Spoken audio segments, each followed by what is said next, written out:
All right, we welcome to the show and a special interview with Mr. Elon Musk, who, of course, is famed Trump advisor, CEO of Tesla, SpaceX, chair of X Corp. Elon, thank you for doing this. We appreciate it.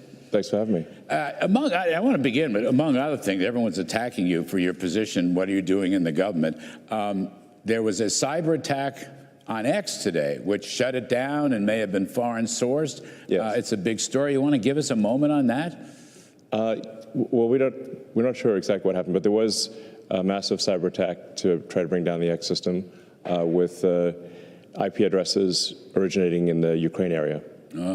Well, so that's your suspicion. Is the website, is the internet up? Is it up yet? It's up, yeah. It's up yet. Okay, good.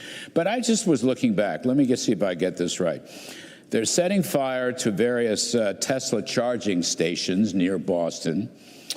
Shots were fired at a Tesla dealership in Oregon. Various nonviolent... Shots fired, not a metaphor. Shots fired, yes. Downtown New York, marching against the Tesla showroom.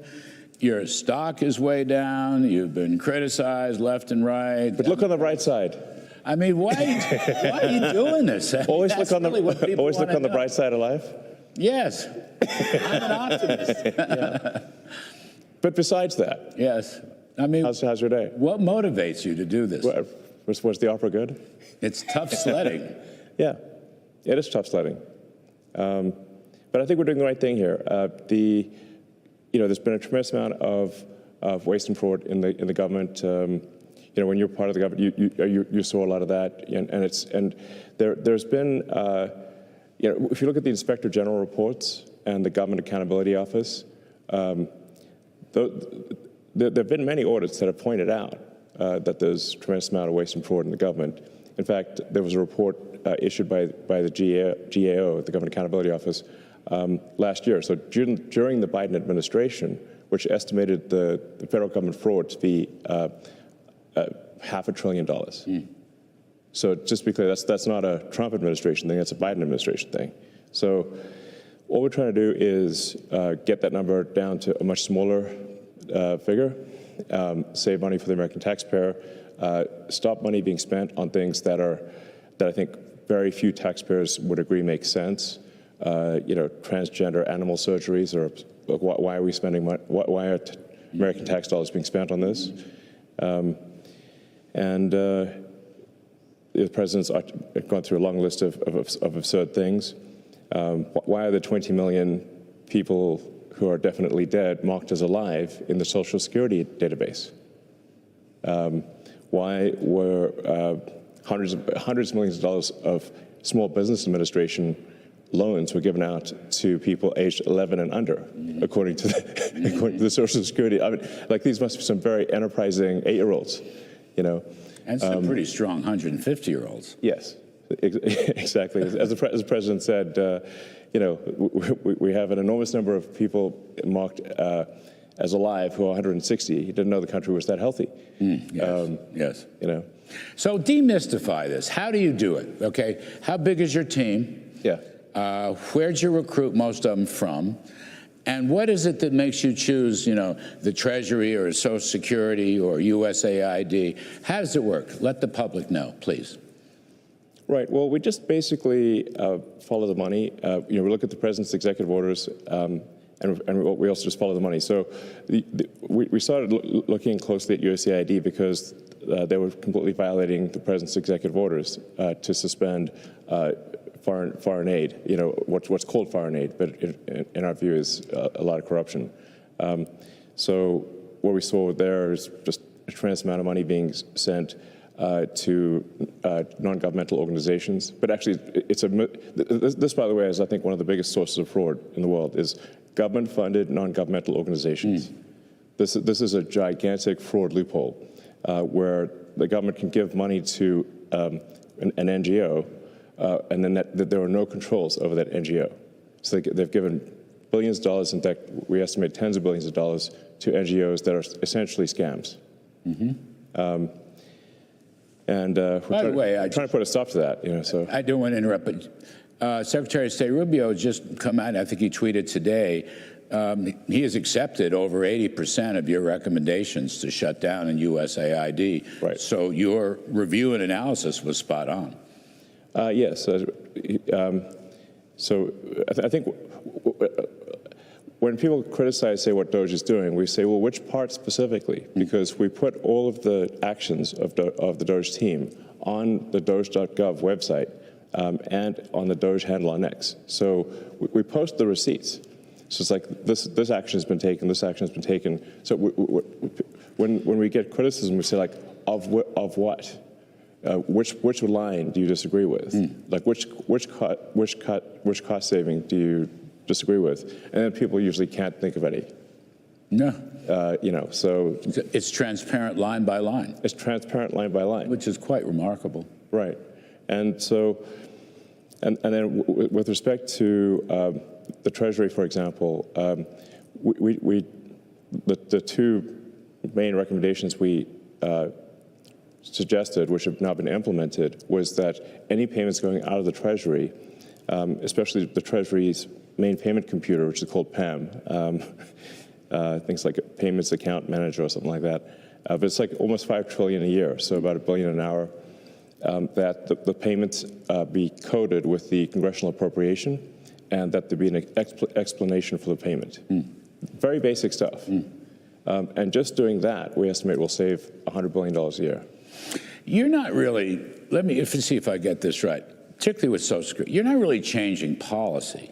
No, yes. You're auditing the fiscal mechanisms to make sure that, from point A gets to point B, and that's where it's supposed to get to. In some cases, it doesn't get there, or in some cases, it may go over there. But that's it's not a policy exercise. You're not changing laws.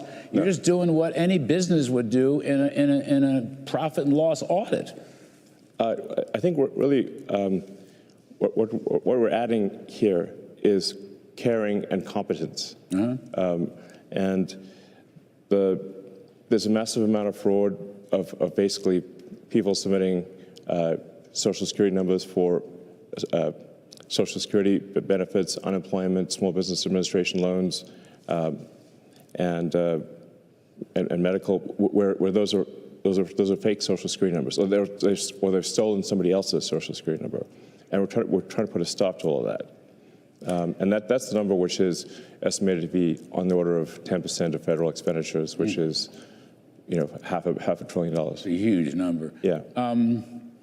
You're working with the agency heads. You're working with the cabinet secretaries. Yes. I saw Howard Lutnick was on TV yesterday saying you were partnering with them. Is that fair? Yeah. What we do is in consultation with the cabinet secretaries and with their departments. So we're really trying to be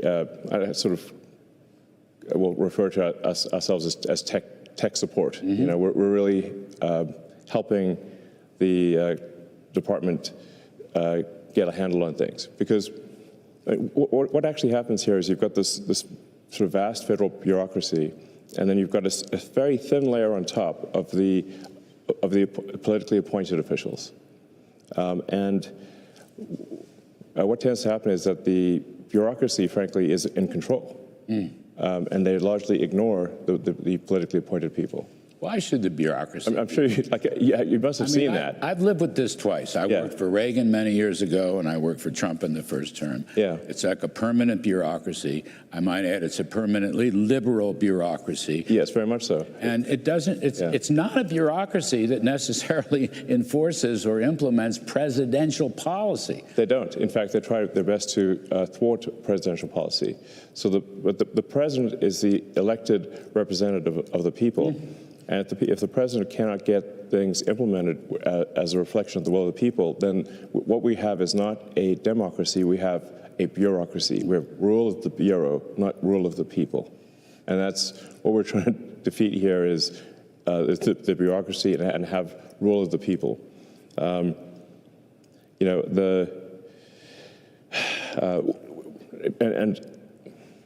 as you mentioned, the bureaucracy is overwhelmingly Democrat. So Washington, D.C.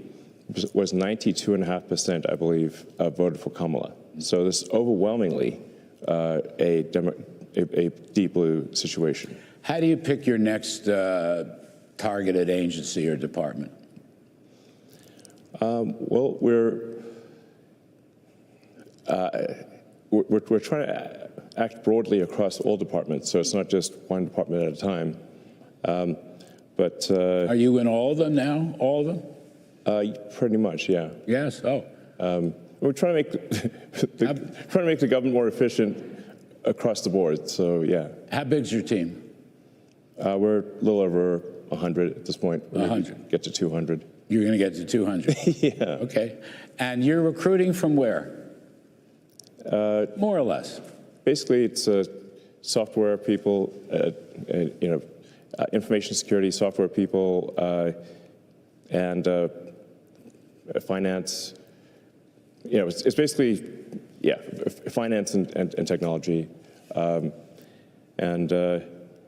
mean, frankly, I can't believe I'm here doing this. It's kind of bizarre, but I kind of think that we've got this enormous federal budget deficit, and it's a $2 trillion deficit. It keeps growing. Our interest payments are higher than our Defense Department budget. That's I think was the real wake-up call for me, was looking at seeing that the interest payments on national debt exceeded the Defense Department budget, and that was only growing over time, which meant if we didn't do something about this, then there won't be any money for anything. We'll just be servicing debt. And you know how to read an income statement, and you know how to read a balance sheet. You've had some business experience. I'm kidding, but yeah. You know about this stuff. Yeah, I mean, really, I just don't want America to go bankrupt. So it's a call to action. You're hearing a call to action. Yeah. You giving up your other stuff? I mean, how are you running your other businesses? With great difficulty.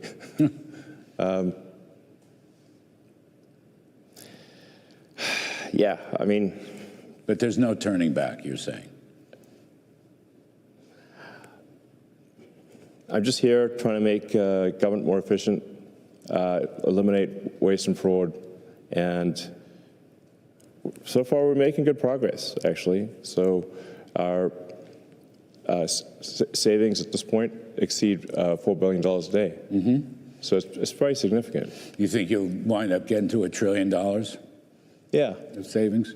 I mean, unless we're stopped, we will get to $1 trillion of savings. And that stuff can be translated. I mean, we've been talking. We had Russell Vogt, the OMB director, on earlier, through very rescission authority, impoundment authority.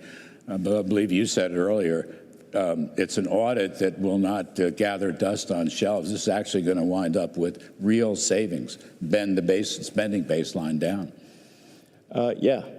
There've been many good audits, like I said, done by inspector generals and by Government Accountability Office, and they just haven't been implemented. Nothing's been done. I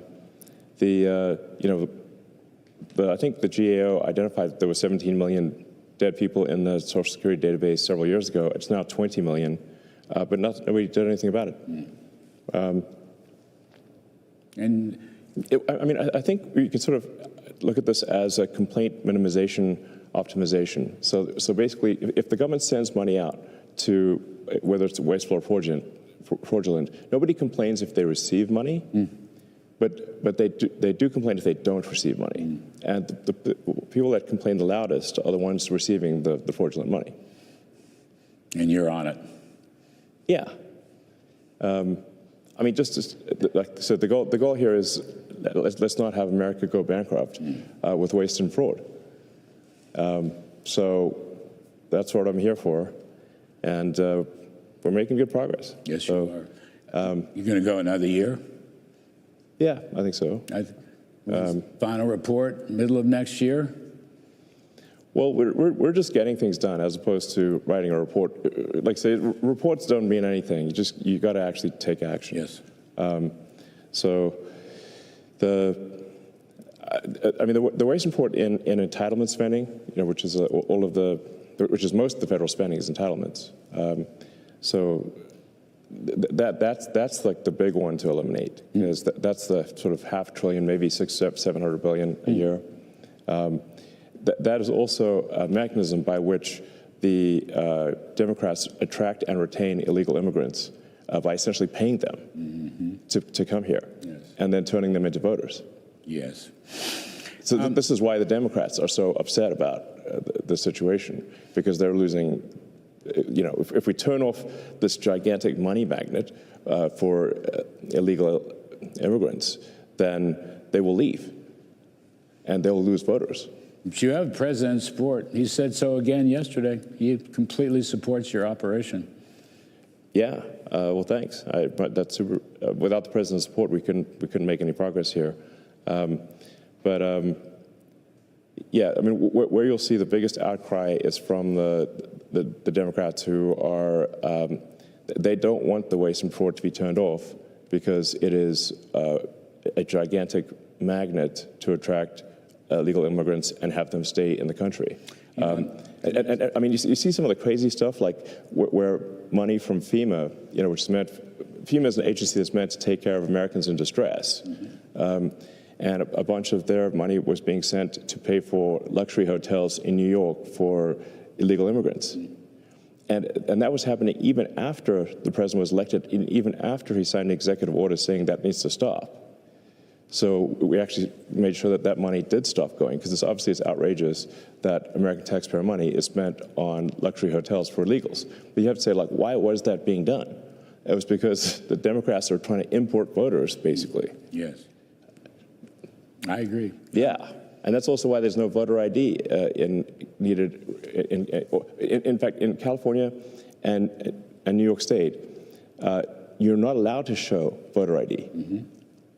Doesn't that seem insane? Insane. Yeah. I say that as a New Yorker. It's insane. Yeah, insane.